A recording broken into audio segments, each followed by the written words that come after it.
Welcome to Friends and Fiction. 4 New York Times bestselling authors, endless stories. Novelists Mary Kay Andrews, Kristin Harmel, Kristy Woodson Harvey, and Patti Callahan Henry are 4 longtime friends with more than 70 published books between them. Together, they host Friends and Fiction, with author interviews and fascinating insider talk about publishing and writing, to highlight and support independent bookstores. They discuss the books they've written, the books they're reading now, and the art of storytelling. If you love books and you're curious about the writing world, you're in the right place.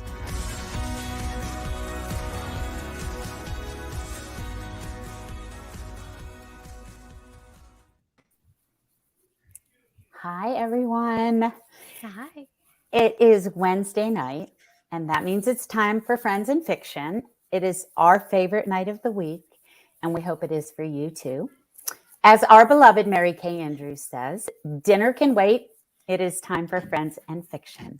I am Patti Callahan Henry. And I'm Mary Kay Andrews, and dinner can wait, but wine cannot. Good point. I'm Kristy Woodson Harvey, and I'm actually having coffee, then wine. That's a good combo.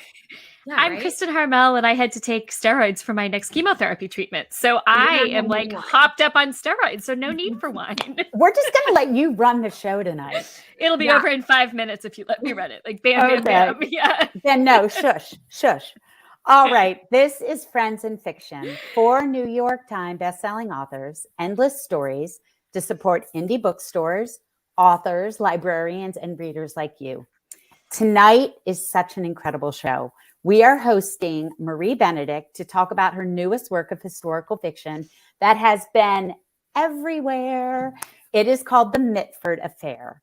And Eleanor Shearer will be joining for the after show to talk about her incredible debut, River, Sing Me Home, with one of the most beautiful covers I think I've ever seen. It is breathtaking. Yeah. I know.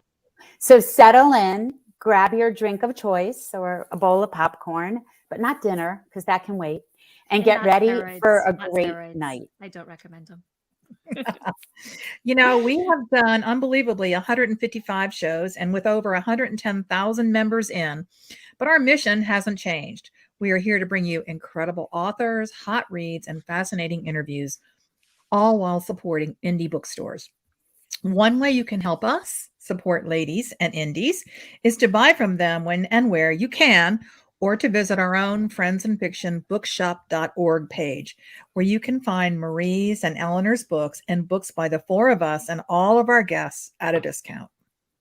And we don't just interview authors here live on Wednesday nights. We also have a book club on a separate Facebook page called the Friends and Fiction Official Book Club with Brenda and Lisa. I know you've heard us talk about it. And of course, we have our Writer's Block podcast that drops every Friday. On our Facebook page, we will always post a link to our newest podcast episode, or you can find it on your favorite podcasting platform, including Apple, Google, Spotify, and Stitcher. On our most recent Writer's Block episode, Ron and Meg talked to Susan Stokes Chapman about her novel Pandora. And coming this Friday, Ron and Patti will talk to Kara Ruda about The Widow, a thriller set in the depths of DC politics. So listen, review, subscribe, and share with a friend if you like what you hear. Interviewing her, y'all, was really fascinating. You've got to listen to that episode. She tells DC stories. It's great. Her husband's a politician, right? Yes. Yeah, he was a congressman. Yeah. And so she dove into what it was like to be a congressman's wife. She's got some inside scoop. That's awesome. So cool. I know. All right, ladies, let's introduce Marie. So Marie, as many of you know, is a Friends and Fiction favorite. She's the USA Today and New York Times bestselling author of several novels, including The Mystery of Mrs. Christie and Her Hidden Genius. Those are both so good. Yeah. For more than 10 years, Marie was a lawyer until she decided to set out into the world of fiction writing. I almost said until she decided to set the world of fiction writing on fire, which would have been better. I wish I'd said that. That too. A masterful storyteller of many past novels, Marie now unearths the hidden and complex lives of courageous and fascinating women in history. Her novel, The Personal Librarian, was co-written with Victoria Christopher Murray and has been optioned for film with Al Roker Entertainment. Her newest novel, The Mitford Affair, explores the scandalous roles that 3 of the 6 Mitford sisters, Nancy, Unity, and Diana, played in the rise of World War II, both for and against the Nazis. In one family, for and against. Amazing. It's amazing. Alan, can you bring Marie on to join us? Hi, Marie. I'm so excited to be here. I love you ladies so much.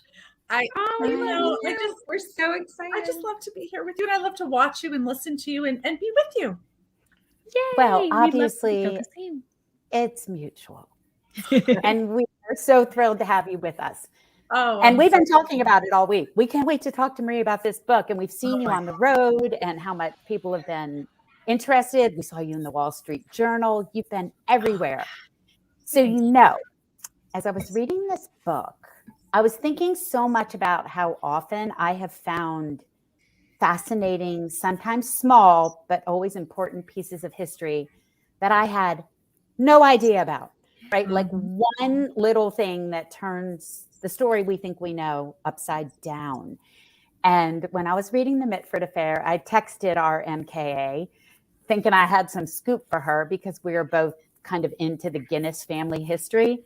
And I said, did you know that one of the Mitford sisters was married to a Guinness? Thinking I was bringing Mary Kay some burning new fact.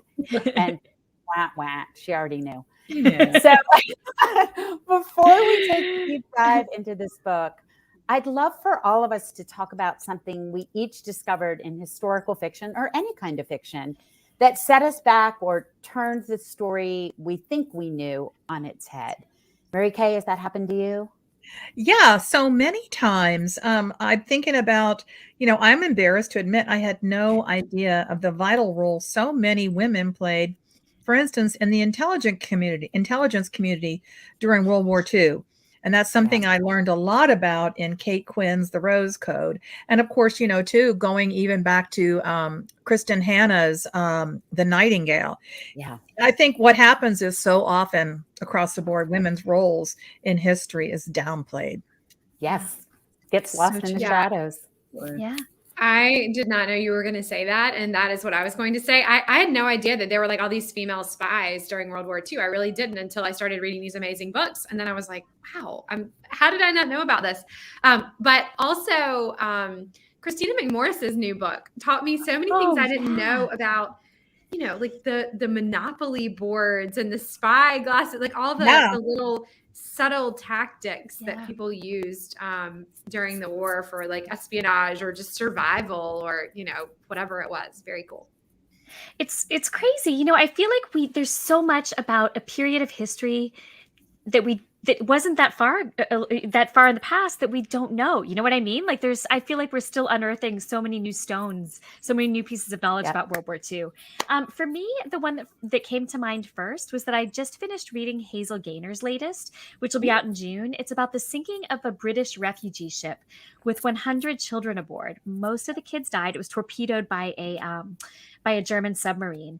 But one lifeboat with a handful of children aboard went floating on in the Atlantic. And you'll have to read her book to know whether or not the people on the lifeboat were saved or not. But I didn't know that had happened. And it was just such an interesting piece of history. So I love that. I love that about historical fiction. Unbelievable. How about you, Marie? Oh my gosh. Well, obviously, that's my jam. It's living in these like little corners of the past. But there's definitely a lot of stuff in World War II. But if I had to pick one, I think I might say the book that I mentioned in your Friends in Fiction that I wrote about in the Friends in Fiction newsletter, The Mists of Avalon. It was oh gosh, it's right there on my bookshelf. It's amazing. Oh my God, are you serious? Yes, that book is like it's everything. It's like this. It's groundbreaking for its time. It's it's the Arthurian legend told from the perspective of the women. And suddenly the same events told from the perspective of Guinevere and Morgan Le Fay instead of King Arthur and the swashbuckling Knights of the Round Table. I have chills. It's so good. Suddenly so different. I mentioned that book because that's the one that really started me on the path that I'm on today. I mean, it took me a long time and like 7,000 years as a lawyer to actually get to writing about these women. But that was the book that opened up my eyes to the fact that there are so many women's voices, stories hidden in history that deserve to be unearthed. So that for me was really So true. groundbreaking.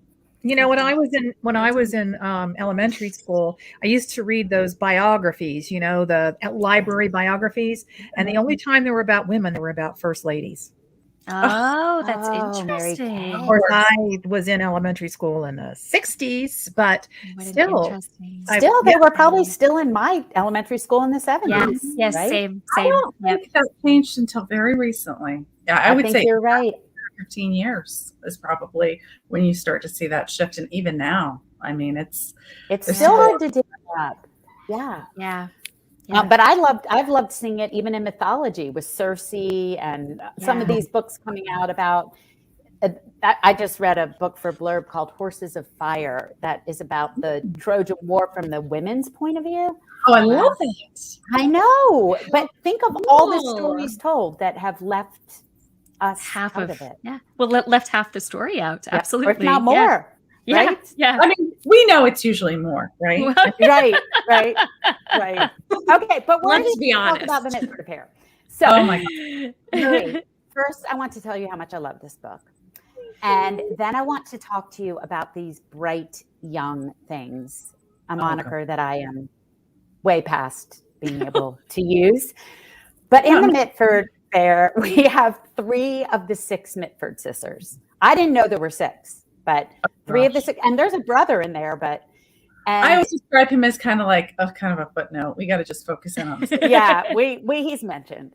Yeah. But you say that they were the it girls, well-heeled, pedigreed, and they find themselves at the crossroads of war, fascism, and family during World War II in England.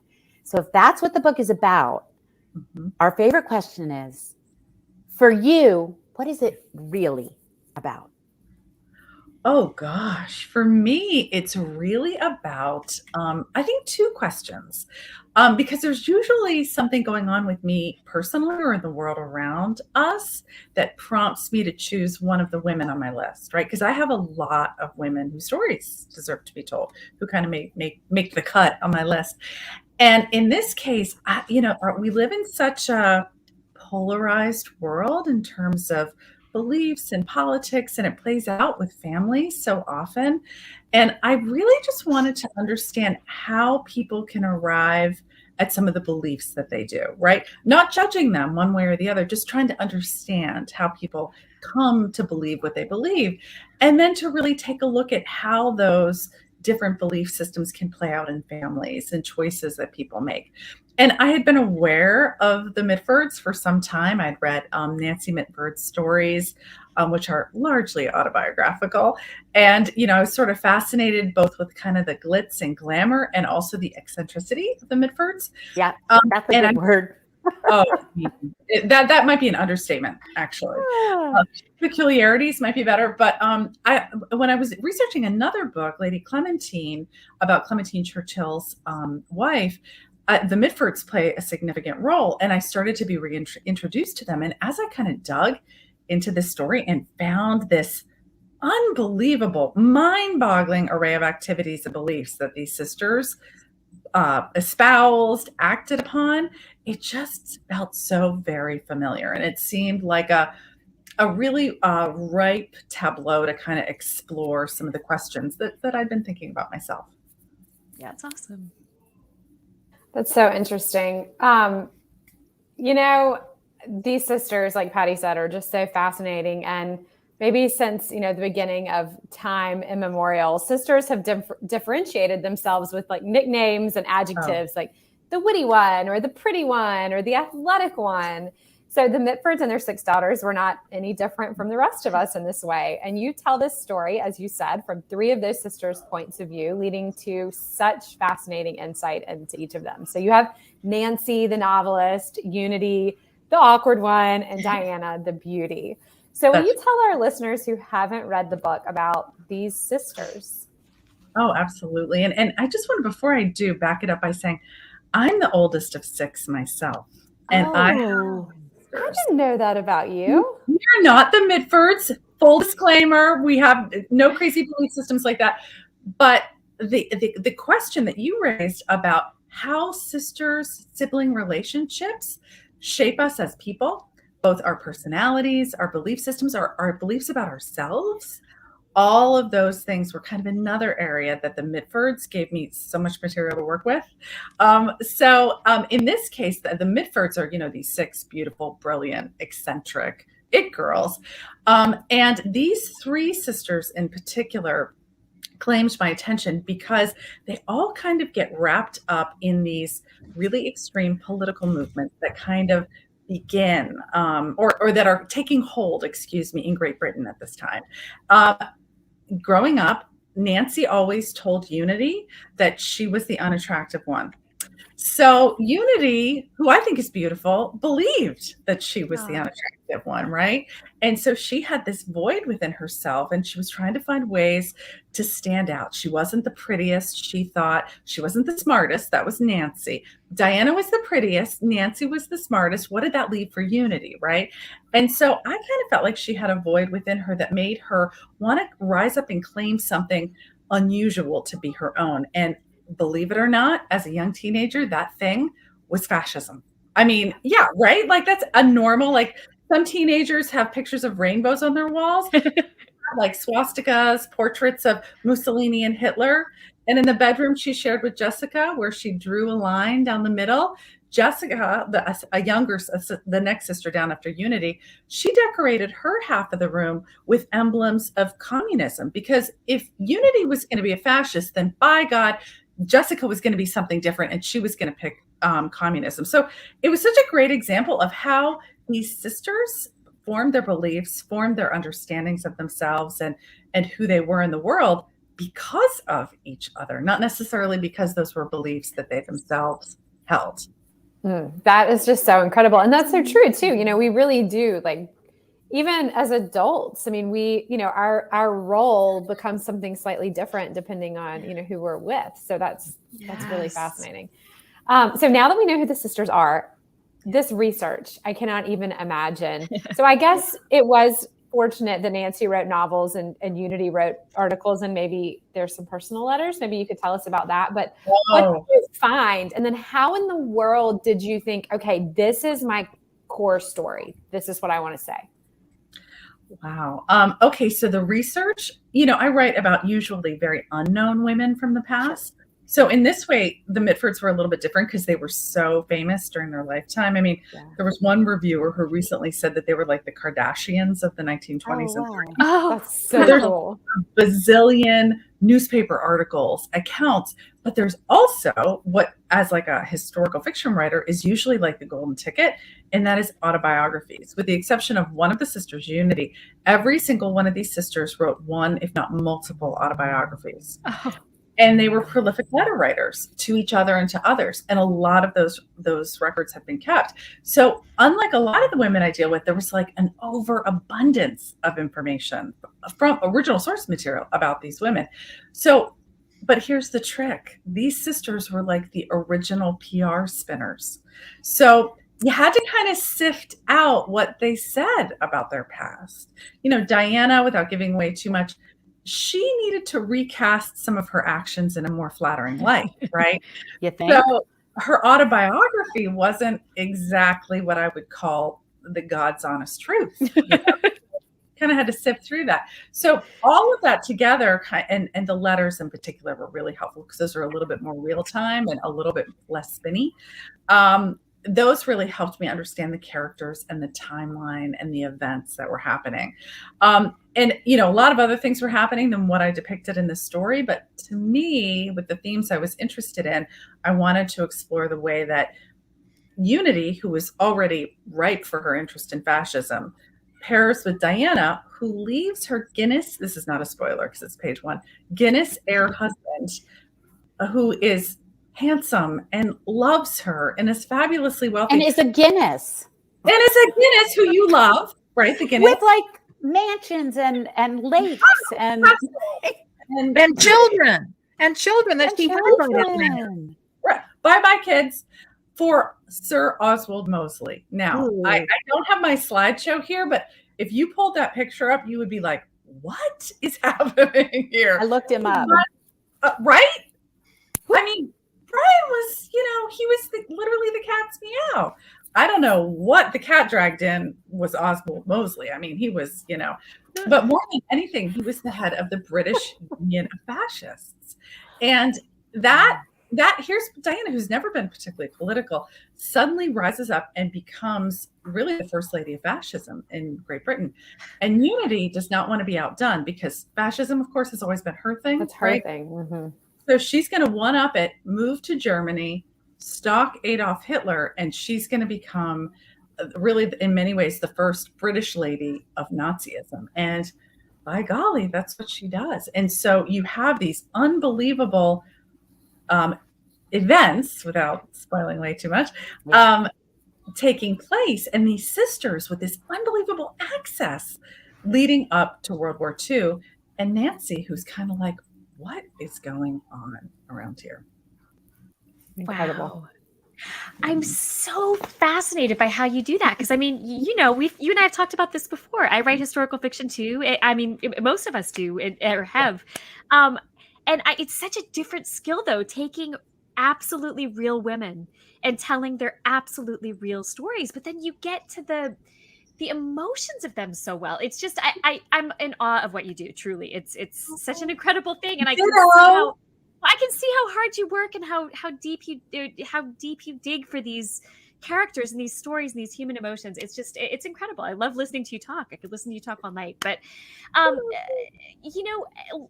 letting us take a look, you let us take a look behind the curtain with these three sisters, which I think is one of your incredible skills that you bring to the page. So in this book, we can see the fine and cracked lines between betrayal and loyalty, right, with the sisters. So without a spoiler, in the end, Nancy admits that she might have either seen things wrongly or unfairly. And it's very clear that despite her own beliefs, she found it difficult to act against her sisters. Yeah. So with such varying views, like you were just talking about, which sister did you find the most difficult to write? And was there one sister who you found a little bit easier to write than the others? Oh my gosh, such a good question. Diana and Unity were both very difficult for slightly different reasons, right? With Unity, writing her, she has, and this is not a spoiler, I don't think, she has so many scenes with Hitler. And the way in which she looks at him just with complete adoration was extremely difficult to do. To have, even for a couple sentences, to pick this monster of a human being, if he's even a human being, in a positive light, in a charming way, at a tea party. I mean, that was very difficult. To do it, I relied so extensively on the letters. A lot of those teas and operas and the different scenes I depict actually come directly from Unity's letters describing those events. I don't think I could have just made that up out of thin air because he's so horrific, right? And I couldn't have conjured that. Diana was really difficult to write for a different reason. She didn't have that unbridled adulation for Hitler that you see in Unity. But the shrewd calculation and manipulation and exploitation of family members was really hard for me to study.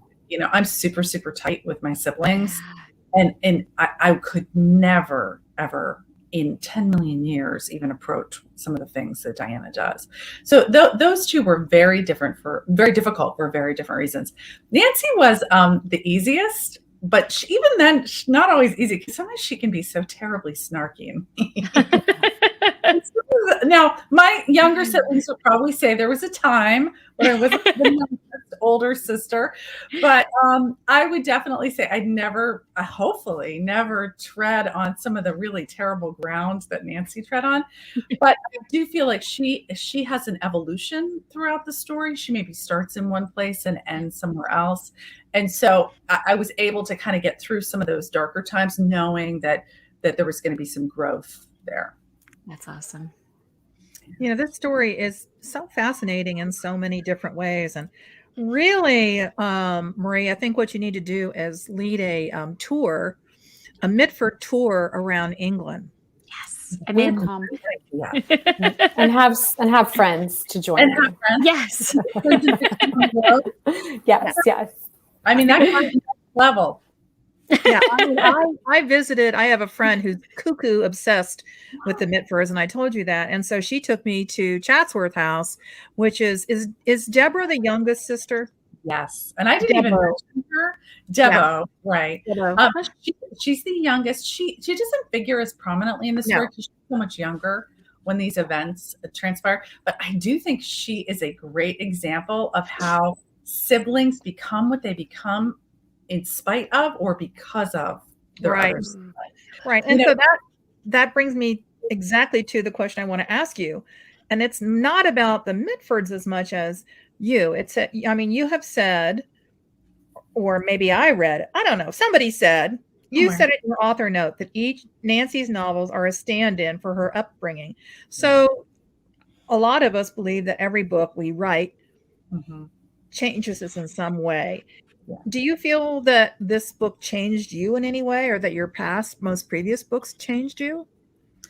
Well, definitely. Each book, I think, has changed me in different ways, and in part because I think I choose the topics, or because I'm looking to sort of sift through that issue myself.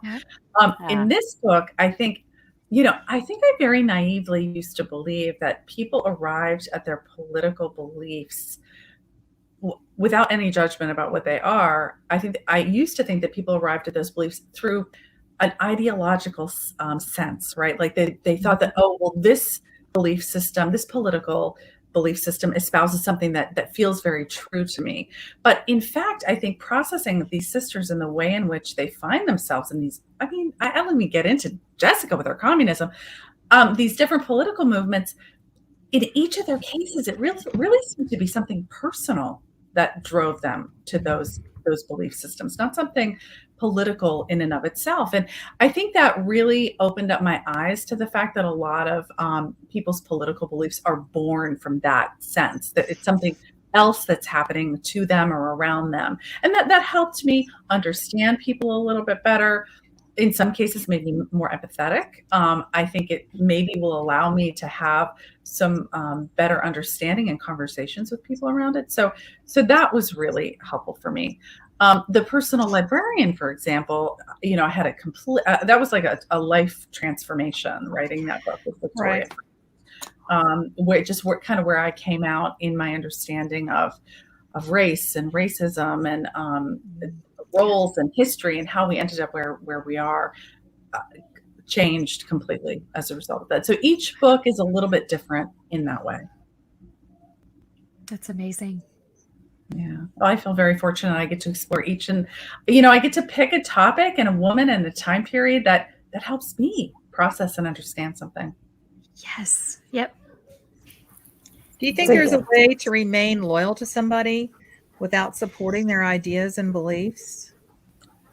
I do. And I think that's one of the things that I pose in the book for readers to ask themselves. Where's the line?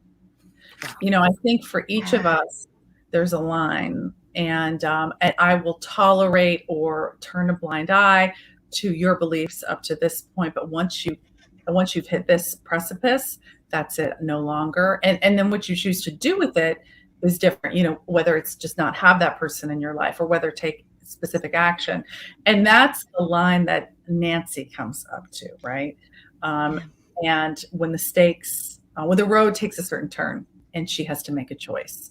And so for me also that thinking about her line and getting frustrated with her that it's not sooner or a little bit later, that helped me understand kind of my own line. Yeah, I mean, the past times we've come through, so polarizing, to so many families, and I felt that personally with my own family, and I think there are a lot of families out there that have been polarized and have just decided, this is we have to. You either say I'm done, or you say, okay, we're not discussing this. Right, exactly. And that's a perfectly acceptable way to address that. Like I love this person. I want to maintain a friendship or a familial relationship with them. And this particular area, that my line's not there. That's okay. You can hold your belief and I'll hold mine. Yeah. I think the problem becomes is when our lines are different. My line is different than my sibling's line. And then, then it becomes an issue. Well, especially when it's a line as big as, well, Hitler. Right. I mean, that's there's thin lines that we all have, and then there's Hitler. And there's Hitler, right? Yeah. And that's where, there are points when you're writing historical fiction. I'm sure you guys have been there, and you have the benefit of hindsight. Yep. You just want to shoot the characters and say, run, or he's in the house, or whatever it is. The voice is coming from inside.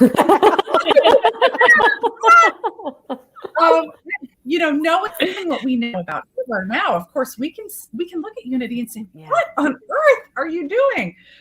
But at the same time, she does start to learn things. And that was another question I was interested in is when you have a political figure like Hitler, like they might have adhered to certain aspects of his beliefs. But what is it that they did when they started to know what was going to happen with the concentration camps? Should they have cut and run at that point? Should they have stood up to him? Is that acceptable to turn a blind eye to if you can abide by certain of the beliefs over here? So that was another question that, I hope readers ask themselves as they kind of, although, I mean, it's Hitler. It's clear, there's That's We know what we know. Yeah. That's a deal breaker. Yeah. That's a deal breaker. Sorry. Swipe left. Okay, so Marie, you have I'm going to kind of change gears to your career because you've made a few transitions. Every single one of us on here has. Yeah. But you went from law to writing. You wrote YA. You wrote a historical fiction novel about one of my favorite women of history, Bridget of Ireland. And now you're writing, I'm kind of obsessed of Ireland, but and now you're writing historical fiction about very real women. In our newsletter, and if y'all aren't subscribing to the newsletter, you are missing so much great stuff. Yeah. But in the newsletter, you talk about that you didn't even really want to write until you got the idea for your first novel. I think it was called Chrysalis. Yeah. Chrysalis. So a couple things I want to know. How do you know when it's time to move from one thing to the next? And what is your writing tip that goes over all of those categories? I love that question. It's a double whammy. When it's time to move careers and genres, both. If you know when you know. This would be like love. Like love. I think when I got that idea for a book, my first book, The Chrysalis, which was again history, exploring similar themes through a different genre. I've all the same themes throughout all of my books. It's just that I was expressing them in different ways, in different formats. And I think as I kind of move through each, there comes a point when a new idea becomes so fascinating to me, I can no longer stay in the lane I think I've chosen, right? So, I started out doing historical suspense, exploring the little known corners of history. And as I was writing that, I started to become entranced with these two young adult ideas. And I just couldn't stay in the one lane. I had to get into the other lane. And then once I was in there, I started to be haunted by all that. I started to create that long list of historical women. And I knew I couldn't stay in those lanes. And so as I look back on sort of the progression of all three of those things, lawyering for a crazy long time, those two other genres, I almost look at all of that as they were almost like writing exercises. They were preparation to do what I do now. Because even lawyering, as a lawyer, I was researching to create, I was a commercial litigator. I was researching to create a narrative to advocate on behalf of a client. Now I research to create a narrative to advocate on behalf of a client. It's a woman. It's not, thank God, a company anymore, but it's the same skill set, same dedication, same, uncovering every stone, it's all of those skills. And as I kind of worked my way through those other genres, it was like I was leading to the place I was always meant to go, you know? That's awesome. Yeah, that's awesome. So, Love that. writing tip, I totally forgot.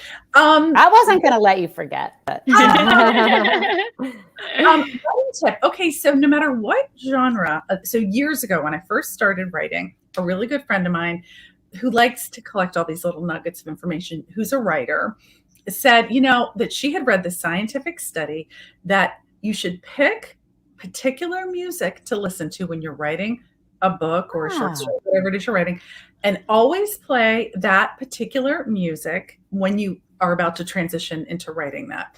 And apparently there's all these studies, brainwaves, all this stuff.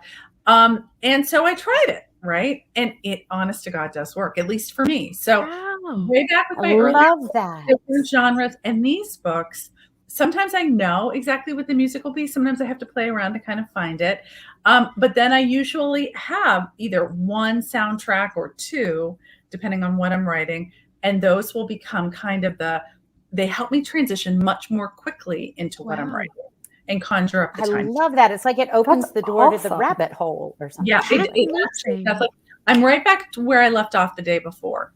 Otherwise, if I don't have the music, it's sensory, right? It's So what's the soundtrack for this book? You can't leave us hanging. Okay, so you're gonna think I'm nuts because it's sometimes we already do. No, because it's I get that, like you're listening to something random and it makes you think of something else, and it's like, why did that bring that up? Right. That's what I'm saying. Sometimes it's very deliberate. So in this case, for a lot of it, I listened to Glenn Gould, who was a pianist. I can't even remember what time period, but not our time period. And they're like kind of his interpretations on classical for some of them. And then for the other, especially Diana sections, I listened to Halsey. If you guys know Halsey. Yeah. In particular, the soundtrack, I'm Not a Woman, I'm a God.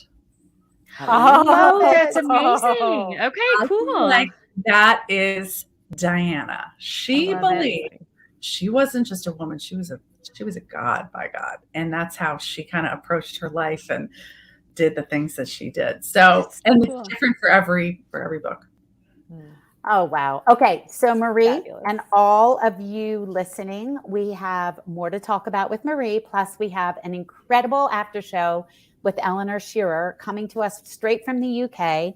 And you are not going to want to miss her to talk about her debut, River Sing Me Home, which Marie and Kristin have been raving about backstage. But we're taking a moment for station identification. Okay, am I the only one who's old enough to remember when TVs did that? Nope. Sorry. I remember that? You do, Marie, right? Yes, it's time for station identification. Right. That's a real thing. I have never heard that. You have never heard that? Okay, I'm going to go find it somewhere. Anyway, you know we don't just love talking about books. We actually love to also write them. So all four of us have new books out this year. We don't know why Mary Kay just disappeared. I think there she is. So she didn't like the writing Patti until she left. Forget about that music. She's not a woman. She's a god. She can do whatever she wants. She remembered. Marie reminded her. All right. So all four of us have new books out this year. A heck of a reading year, my friends. So if you want to be one of the first to get signed first editions, we have a Friends and Fiction first edition subscription available right now from the indie bookstore Booktown in Manasquan, New Jersey. And this subscription and first edition package features a signed first edition hardback edition. Yeah, I said edition. From each of us, a Friends and Fiction towel that says dinner can wait. It's time for Friends and Fiction. It's so cute. I kind of want a couple of them. And you can order right now at booktown.com and Booktown with an E at the end. And you know, we aren't just together virtually, and I hope that I will be with you virtually and in person. My laptop is haunted. I'm sorry. We have all these live in-person events coming up. You'll always read about them in our newsletters and on our individual websites. But for a quick recap, we will all be together in Columbus, Ohio on April 26th, then again in Charleston, South Carolina at Buxton Books on May 1st to celebrate the launch of Patti's novel, The Secret Book of Flora Lee.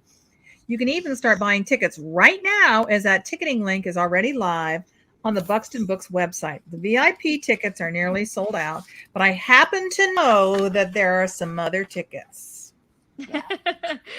So we have also scheduled my June launch involving all of us for the Paris Daughter. It'll be on the day the book comes out, which is June 6th. It'll be in Huntsville, Alabama, and it'll be with the independent bookstore and event group Snail on the Wall. So tickets are not quite live yet, but we do know the date, June 6th. We know the time, 6:30. We know the city, Huntsville, Alabama. So if you feel like you're interested in coming to see all four of us, save the date. We will let you know both here and in our newsletter just as soon as those tickets are on sale. And then I'm excited to say that the four of us will be in Tampa, Florida in July for my launch of the Summer of Songbirds. And so next week I will be announcing all of the details, so don't miss it. But just plug in your mind, if you're near Florida, that might be a good event for you. So we'll have a fourth Friends in Fiction live event in the fall for Mary Kay's Bright Lights Big Christmas out September 26th. So there's more info to come on all these live events. So make sure that you're signed up for our Friends and Fiction newsletter and for each of our individual newsletters too. Okay, Marie, how about you in events? Do you have some events coming up? Oh and where would people find you? Have events? My events. They're posted all on my website, authormariebenedict.com. Also posted on my Instagram and Facebook accounts, Marie Benedict. And I'm up and down the North Carolina, South Carolina coast this week. Litchfield's event. I'm doing East Shaver and Savannah tomorrow. Oh my gosh, so many. I have an event in Sumter. And then next week I head to, I have a couple of great events in Pittsburgh, Riverstone's books. And then I'm doing an event, Orange County Reads. It's in California, and that'll be in St. Louis, and it's just everywhere. Oh my gosh, it's all on your website. It's all on my website. It's all on Marie's remember website. all those things. So it's a lot of stuff, but lots of opportunities. If you want to hear me, come chat. Do you have to think about it like a day at a time? Like, yes. This is what I'm doing tomorrow. This is what I'm doing tomorrow. That's what I have to do, or I get really overwhelmed. And I forget. And I'll be like, I'm sorry, what event is this? And where am I going? You wake up. What do I get on? Do you need my PowerPoint? Because I have all different presentations that I give depending upon the conversation or it's just me. Wow. So it all varies. So Marie, it is always such a pleasure spending time with you. So Thank you so much. You guys be safe out there. Thank you so much. And thank you so much to all of you. Wishing you guys, I'm sure I'll be out there for some of your launch events, but in advance, just wishing you the safest, happiest, healthiest stretch. Until then. Thank you, love. Thanks, Marie. You Love too. you. You too. Okay, now everybody out there, don't move an inch because we have a simply amazing after show with Eleanor Shearer. This is a book you're going to want to know about. Trust me. But before that, we just want to give you a heads up about something. Yeah, you might have seen this on Instagram or Facebook or somewhere today, but Barnes & Noble is having a huge sale on pre-orders of books. So you can get all of our upcoming releases for 25% off now through January 27th. All four of our new books are a part of this offer. So if you're ready to pre-order and you haven't done it on other platforms yet, head on over to bnn.com and use code PREORDER25 at checkout. Okay, we'll see you in a minute for the after show with Eleanor. And I have a feeling Marie might want to pop in too because she loved Eleanor's book. So don't forget, you can find all of our back episodes on YouTube. We live there every week, just like we do on Facebook. And if you subscribe and hit the little bell on YouTube, you'll be notified and you won't miss a thing. And we will see you in about less than 30 seconds.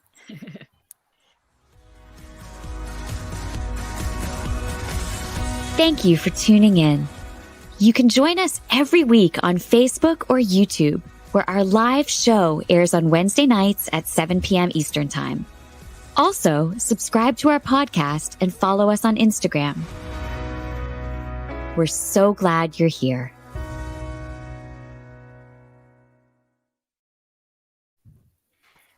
Welcome back, everybody. That was such a great show. I honestly, I could listen to her for hours. It's like, I'm just so fascinated at how her process works. And she's so nice.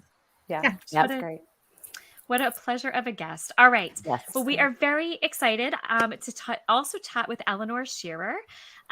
who, as you mentioned earlier, Marie and I both had the opportunity to blurb. We both loved her book. We're thrilled to see the success she's been having so far with it, and we're excited to bring her on. Patti, you want to start with her introduction? Yeah, I'd love to tell you a little bit about her before we bring her on. So Eleanor is a mixed race writer and the granddaughter of the Windrush generation immigrants, which I read about this week when I knew she was coming on. And we'll talk about it, but what a kind of horrifying but amazing story. But the name for the generation of people who arrived in the UK between 1948 and 1971 from the Caribbean countries. For her master's degree in politics at the University of Oxford, Eleanor studied the legacy of slavery and the case for reparations, and her field work in St. Lucia and Barbados helped inspire her debut novel. She currently works for a think tank, and she splits her time between London and Ramsgate on the English coast so that she never has to go too long without seeing the sea. I love that. River Sing Me Home is her debut novel, and it's set to be released here in the States on January 31st. It's the story of a mother's desperate journey across the Caribbean to find her stolen children in the aftermath of slavery. First in Barbados, then deep into the forest of British Guiana. Is that how you say it? British Guiana? And finally across the sea to Trinidad. I had a chance to read it early for a blurb, as I said, and I called it at the time both a powerful ode to the endless depths of a mother's love and an important meditation on what freedom really means. The kind of book that will stay with you for years to come. So I stand by that. It's fantastic. I'm so thrilled to talk about it. I know Maria is too. Alan, can you bring Eleanor and Marie on, please? Hi, Eleanor. Welcome. Hi, Eleanor. And welcome back, Marie. I'm crashing your party, Eleanor. I'm really sorry here. Oh no, it's so nice to see you. Well, Marie, we know you can't stay. Can you stay about 10 minutes, or you have to dash off to an event? Yes, I can talk about 10 minutes. Eleanor, I just loved your book, I think, as you know. And when I heard you were going to be doing the show with the ladies after, I was just wanted to be part of it. I hope that's okay. Marie, do you want to ask her? I know you probably have something after reading it. Do you have something you want to ask her? I do. I'm always interested in how authors arrive at the stories that they want to tell. For me, there's usually some sort of thing I'm working through or something that sparks that.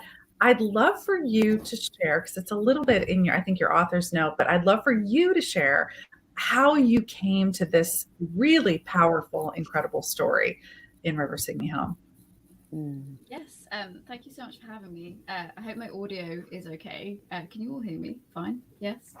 It's soft, so if you want to. I wonder. Let me just Alan, move my Alan, can you bring microphone up a your little bit closer. Oh, yeah, you're good. Yeah. I was trying to keep it very artfully out of the shot so you don't see how the sausage is made, but I'll just all of ours are showing. We got things dangling off us. We got thank you so much for having me. It's such a pleasure to be here, and hello from very dark late night England. But thank you.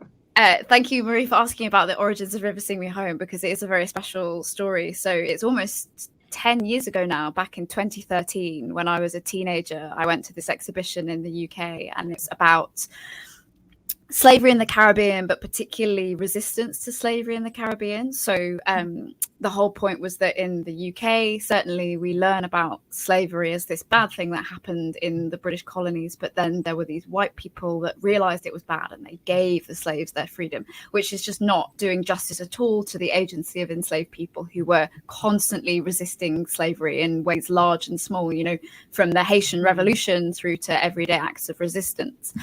And as part of this exhibition, there was this little panel that said, after emancipation in the Caribbean, we know that lots of women tried to find their families again. And I just found this so powerful, because one of the things that slavery was trying to do above all was destroy people's right to a family. People would be brought over, they would be given new names and denied that connection with their ancestry, but then they would also be living with the constant fear and threat of their children being taken away from them. So I thought that the incredible courage to have been through all that, and then to say, I refuse to let my family stay broken, I'm going to put the pieces back together again, was just such a testament to the to the incredible power of these Caribbean women. So 10 years or so, well, it was about 8 before I started writing the book, I kind of sat with this little kernel of an idea, and knew that I wanted to make it more widely known that there were women that really did this and really did try to put their families back together again after the end of slavery. Oh, it is such a moving story, and the tenacity of your character and the way in which she really brings the reader along on this harrowing journey is just, it's really an important story. So thank you for sharing it. Thank you. So, Eleanor, this came out of some field work you did for your master's degree. Is that correct? Yes. So it's funny because I did the master's completely separately, and it was only after I'd finished it that I realized how useful it would be for this novel idea that I'd had sitting kicking around for ages. I did history and politics as an undergraduate here in the UK, and then I went on to do a master's in political theory, and I was looking at the legacy of slavery in the Caribbean and the case for reparations, and I was focusing particularly on the idea of like how slavery is remembered, and how the damage that it left on the Caribbean is not just sort of material, it's not just about economics, it's also about a psychic damage and kind of lasting pain that can echo through the generations. And I've got family in Barbados and in St. Lucia, so I went out to those islands and I was interviewing family members, I was interviewing historians, I was interviewing reparations activists. And what really struck me about those conversations was just how differently they spoke about slavery to the way that I'd heard it spoken about in the UK, the way that they really wanted to foreground the resistance. You know, one of my mother's cousins was proudly telling us in St. Lucia that he lived on land that used to be used by runaway slaves. So just always wanting to celebrate the ways that people resisted. And yeah, it was after doing that fieldwork that I realized I've now got such a strong foundation in understanding all of the various contexts of Caribbean slavery, and this idea that had always intimidated me a bit because I thought it would require so much detailed historical research, and that's what put me off starting it. It was only after I finished the master's that I realized, oh, there's the research and there's the foundation for this book. I've got what I need. It's sitting here in the palm of my hands. Eleanor, it's so good to see you on the show. I'm dying to know, because we've all been in academic milieus before we were writing novels. I'm trying to imagine what their response was. Was there any pushback from the academic community when you decided to turn it into a novel? And how, you've explained why you think it was the right path, but did they encourage it or try to keep the academic separate from the fictional? It's a great question. I actually, because I was sort of quite firmly out of academia when I started writing the novel, I think there wasn't, it wasn't clear from the beginning that this was something that I was going to do. And actually, I had a lovely launch party. My book came out in the UK last week, and my two of my professors from Oxford came down, who'd both been really integral to my master's, and they were both incredibly complimentary. So nice. I think that lots of individual people were very supportive along the journey, but I know it's always funny. I actually find that it's almost like two separate hats that I have to wear, that I find I can't get too much into historian mode. I find this, I've started working on a second project now, and I almost have to stop myself doing too much research before I let the story guide me, because if I could spend months and months, but the more kind of historical documents I read, the more history books I read, I start getting that academic sensibility that actually I find does not help me write a novel. And so at some point I have to say, you know what, details can be filled in afterwards. I need this story to guide me, and I need to write this manuscript and let the story be the main thing. And then, the research can come later. Yeah, it's such a struggle. Oh. Yeah. Everyone's like furiously. I've only written one, partly historical novel, but I totally get, and these ladies have written many, but I'm like, yes, I remember that feeling of like, okay, I can't stuff every single fact and detail and still make this a story. Like this, I gotta stop doing it. But as you mentioned, your book was published last week in the UK. Congratulations. And the Thank you. Observer noted, the harsh world of slavery is the backdrop, but the heart of this novel lies in its celebration of motherhood and female resilience. Can you talk to us a bit about that thread of female resilience that runs so powerfully through this book? And why was that important to you to include? And do you agree with that assessment of your story? Yeah, I was so thrilled with that review because exactly what I was trying to do with this book is describe not the world of slavery, but what came after. You know, I have a huge amount of respect and time for art that is about slavery directly, that kind of looks all of the horrors in the face. But for me, I would have found something like that incredibly traumatic to write. And so I always knew that, you know, it's very deliberate that the book literally starts with the moment that Rachel leaves her plantation, because it is about what comes after and how you can build a life for yourself after everything you've been through. So I didn't want to shy away from the fact that slavery is going to cast a long shadow over the novel and over the actions of its characters, but it was always, to me, important to write something that was ultimately uplifting and, as you pointed out, about female resilience. And I guess I really appreciate the kind of recognition that Rachel has received, not least because her story is historical. You know, she's based on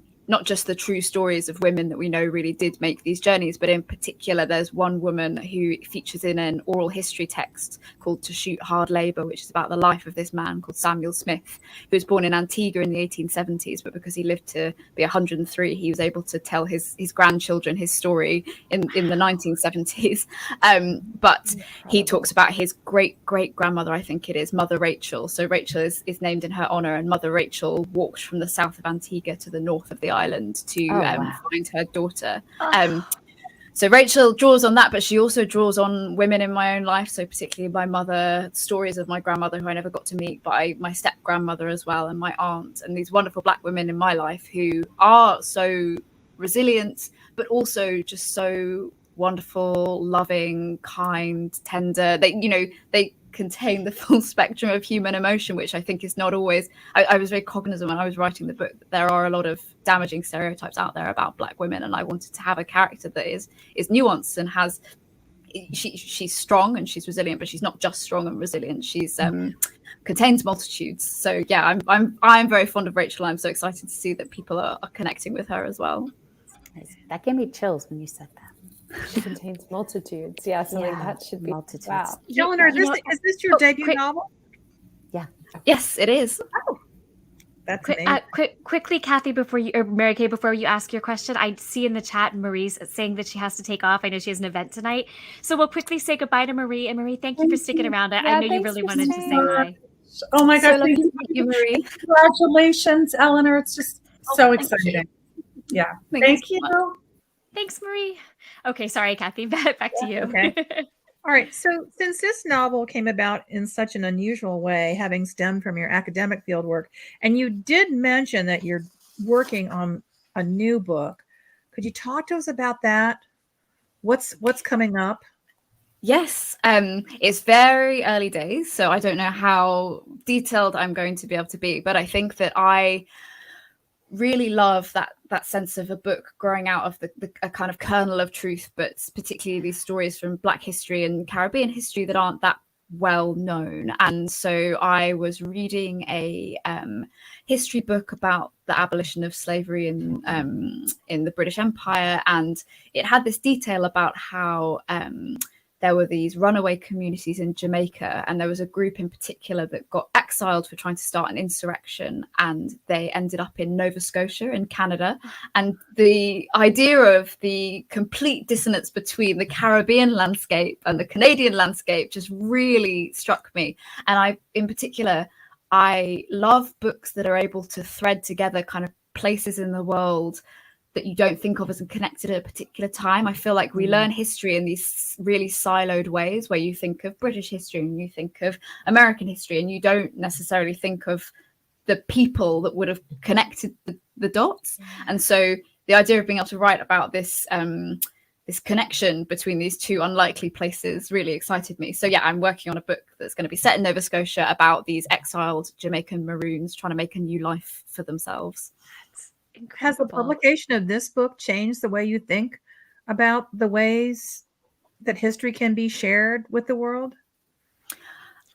That's a great question. I think I've been really delighted so far with how people have connected with the book and connected with Rachel's story, but I think I was always an optimist about the power of fiction. So I guess it hasn't surprised me. It's more just kind of reinforced a belief that I already had, because as a reader myself, I've been touched by so many wonderful stories. You know, I know was mentioned in the introduction that I come from and descended from the Windrush generation, and there's a novel called Small Island by a writer called Andrea Levy that had a huge effect on me.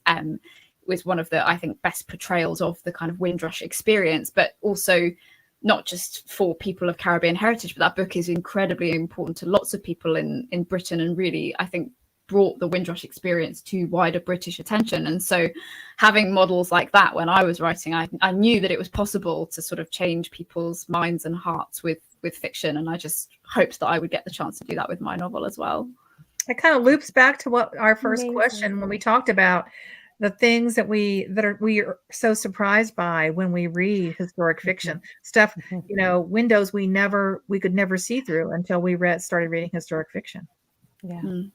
Well, this was a deeply affecting book for me, Eleanor. I loved it. It's astonishing that it's your debut. You wrote it just with such mastery and such command of these characters and the journey they're on. So good for you. We're so excited to get a chance to know you tonight. I have the feeling your book is going to be everywhere in the month to come. We're so excited to see what happens for you. Can you tell us where readers can find you online and maybe even in person? Yes. So my Instagram and Twitter handles are both Eleanor B. Shearer, and I've also got a website, eleanorshearer.com. So find me there. On the website, you can sign up for my monthly newsletter. In person, I'm actually coming to the United States in a couple of weeks, which is very exciting. So keep an eye out on my social media as events get confirmed. But I know that on Monday, the 6th of February, I will be in Boston at the Harvey bookstore doing an in-person event. And I'm so excited to get the chance to come and meet American readers. So yeah, please do keep an eye out for me there. Oh, we're so glad. And we hope some of our viewers tuning in tonight will be able to come see you on the road. Wouldn't that be great? I have a feeling they're going to come find you. Oh, they will. Too. Yeah. Well, Eleanor, thank you so much. It was such a pleasure to get to know you. We're thrilled for you, and we wish you all the best with this debut novel and with your tour and all the wonderful things to come. Yes. Thank you so much. Thank you so much for having me. Thank you. And to everyone out there, that is it for us. Tune in next Wednesday when we'll be joined by one of your favorites and one of our favorites, Pam Jenoff, with her newest World War II novel, Code Name Sapphire. Have a great night. Good night, everybody.